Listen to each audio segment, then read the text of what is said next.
Aku tahu ini bukan saat yang tepat. Beresin tuh urusanmu sebab ini loh. Kau ada masalah apa sama Kinan? Film dibuka dengan pertemuan Kinan dan Lydia di toko perhiasan. Lydia tidak menyangka bahwa dirinya akan bertemu dengan Kinan. Ketika Kinan sedang memilih-milih model anting, Lydia melirik ke arah Kinan dan menanyakan model anting yang sama dengan yang Kinan pilih kepada pegawai toko Mas Kosambi. Mendengar ucapan Lydia, Kinan pun menawarkan untuk mengambil anting yang sedang ia pegang, namun Lydia menolak. Lydia melirik anting yang sedang dikenakan oleh Kinan. Ia tahu bahwa anting yang dipakai oleh Kinan merupakan anting yang seharusnya menjadi hadiah surprise yang diberikan oleh Aris. Lydia pun memuji anting yang digunakan oleh Kinan. Di sela-sela percakapan tersebut, akhirnya Aris si lelaki kardus ini datang. Ketika Lydia menanyakan dua model anting yang ia pilih kepada Kinan, Kinan menanyakannya kepada Aris. Lantas, Aris menghampiri Lydia untuk mencocokkan anting mana yang menurutnya lebih cocok dengan Lydia. Scene pembuka di episode kali ini merupakan momen yang paling dramatis dari episode 1, di mana akhirnya Kinan bertemu dengan Lydia dan ada Aris pula di sana. Ditambah lagi, Aris dan Lydia dapat menjalankan akting pura-pura tidak mengenal satu sama lain sehingga Kinan tidak merasa ada yang janggal. Setelah memilih-milih anting di toko, Aris dan Kinan beristirahat di sebuah tempat makan. Di sela-sela obrolan, Kinan memuji bahwa wanita yang tadi bertemu di toko itu cantik. Padahal wanita yang sedang ia puji dengan polosnya itu merupakan selingkuhan suaminya. Ketika mengobrol, Lydia mengirimkan pesan kepada Aris karena kebetulan mereka makan di tempat yang sama. Ini mall rame banget ya? Singkat cerita, malam pun tiba. Ketika Kinan sedang menyiapkan makan malam, Aris menghubungi Lydia dan menanyakan anting yang tadi dibeli. Melihat chatting dari Aris, Lydia menjawab pertanyaannya sambil mengirimkan foto dirinya yang sedang memakai anting pemberian Aris yang dibeli di toko Mas Kosambi. Dan tentunya dia happy dong.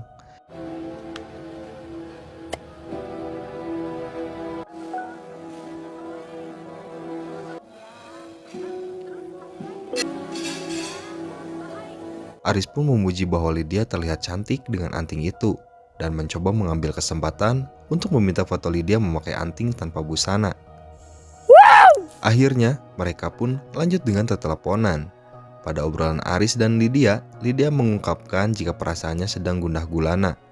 Karena akhirnya, Lydia bertemu dengan sosok istri Aris yang selama ini dia hanya tahu sekadar nama dan fotonya saja. Lydia juga mengungkapkan ia merasa bahwa kini semakin jelas bahwa Aris bukanlah milik Lydia sepenuhnya. Cintanya juga tidak hanya untuk Lydia saja. Mendengar keluhan Lydia, Aris menjelaskan kembali padanya bahwa memang benar dia bukanlah hanya milik Lydia. Tapi Lydia juga memiliki hatinya dan cintanya Aris. Di sela-sela perbincangan, tiba-tiba Kinan memanggil Aris untuk mengajak makan malam. Ada teman aku lagi berduka, bentar. Akhirnya, Aris menghentikan teteleponan dengan Lydia, meninggalkan Lydia dengan perasaan galau Lydia yang belum tuntas. Keesokannya, Kinan menghubungi temannya Lola dan mengajak bertemu karena ada hal penting yang ingin Kinan tanyakan.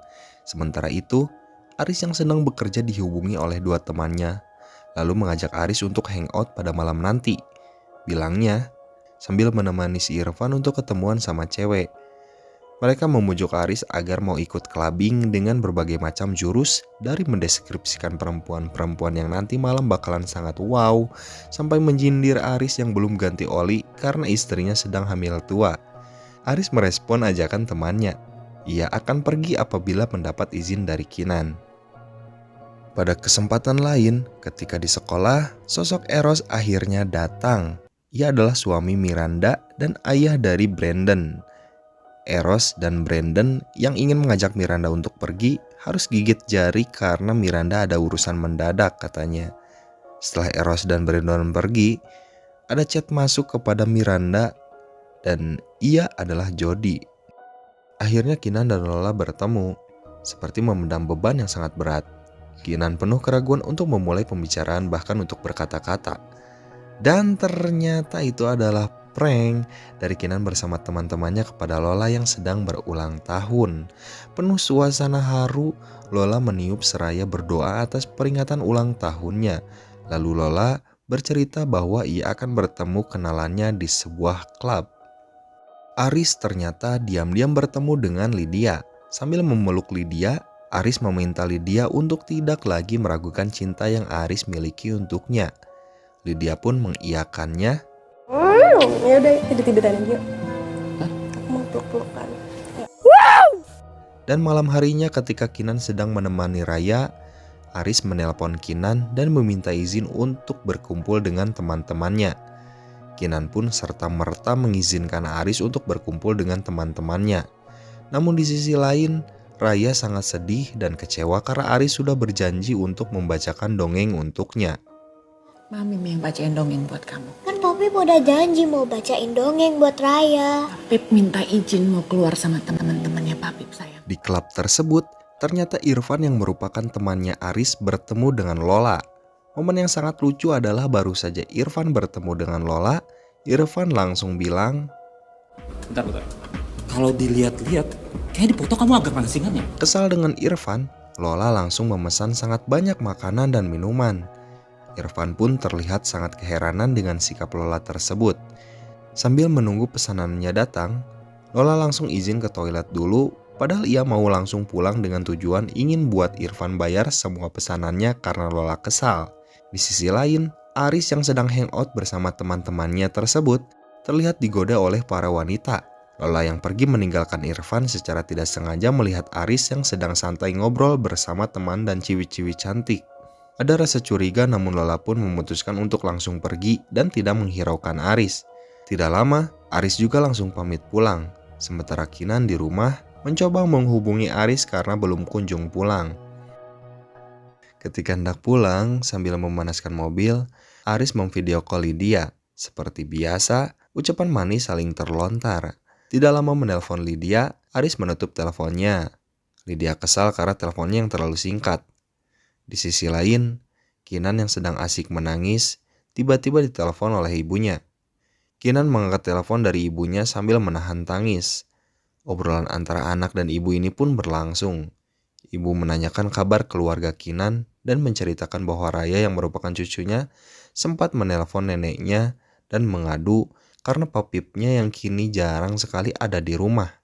Lalu ibunya berpesan apabila Kinan ada masalah, ibu akan selalu ada untuk Kinan.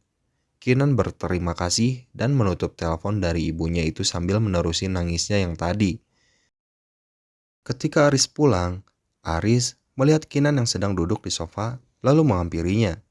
Kinan meminta Aris untuk lebih bisa meluangkan waktu untuk Raya dan sebisa mungkin tepati janjinya pada Raya.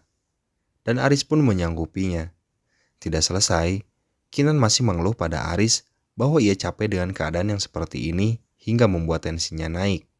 Besok pagi Kinan harus kontrol ke dokter kandungan.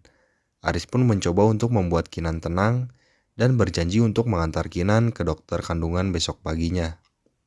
Pagi harinya, ketika Kinan sudah siap untuk kontrol ke dokter, tiba-tiba dapat telepon dari rumah sakit yang memberi kabar bahwa praktik dokter adanya nanti sore. Lalu Kinan memberitahu Aris. Kinan meminta pada Aris nanti sore ketemuan aja gitu di dokternya. Aris mengiyakan dan Aris langsung jauh ke kantor. Siangnya ketika di kantor, Aris memanggil salah satu karyawannya, Pak Yanto, mengenai presentasi. Namun Yanto beralasan masih dalam pengerjaan. Hal ini membuat Aris marah dan kecewa sehingga ia meminta agar besok presentasi tersebut sudah ada di mejanya tanpa alasan lagi. Aris yang pulang cepat dari kantor ternyata tidak langsung pulang ke rumah, melainkan langsung gaspol ke apartemen Lydia.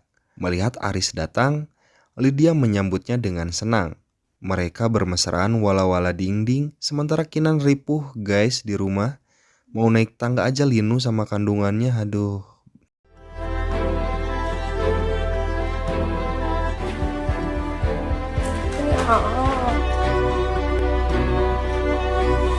Aku mau pelukan.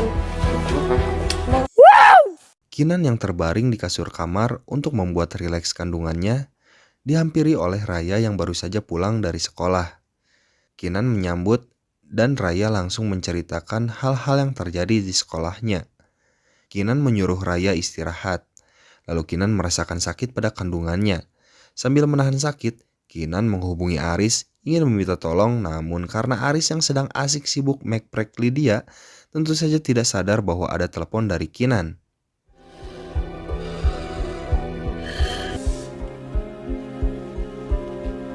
Kinan kesal. Kinan menahan sakit pada kandungannya.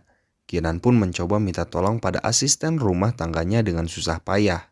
Untungnya, asisten rumah tangganya peka dan langsung menolong Kinan. Lastri! Mamin! Aduh, buruan! Nggak diangkat. Aduh, sama Asisten rumah tangganya yang terus mencoba menghubungi Aris, namun selalu gagal. Akhirnya menghubungi teman Kinan yaitu Lola. Ia mengabarkan bahwa kini kondisi Kinan sedang tidak baik-baik saja. Sontak Lola kaget dan menghubungi temannya yang lain yang kebetulan sedang bersama Dr. Andre. Kinan dibawa ke IGD dan langsung ditangani. Sementara Aris masih bermesraan ketika Kinan sedang merasakan sakit hebat. Dan Aris malah mekprek ronde kedua ya guys ya. Nggak pernah sendiri. Ada kita di sini. Fight then. Teman-teman Kinan berusaha untuk menolong dan menenangkan Kinan. Bayi yang ada kandungan diperiksa, lalu bagaimana keadaan kandungan Kinan?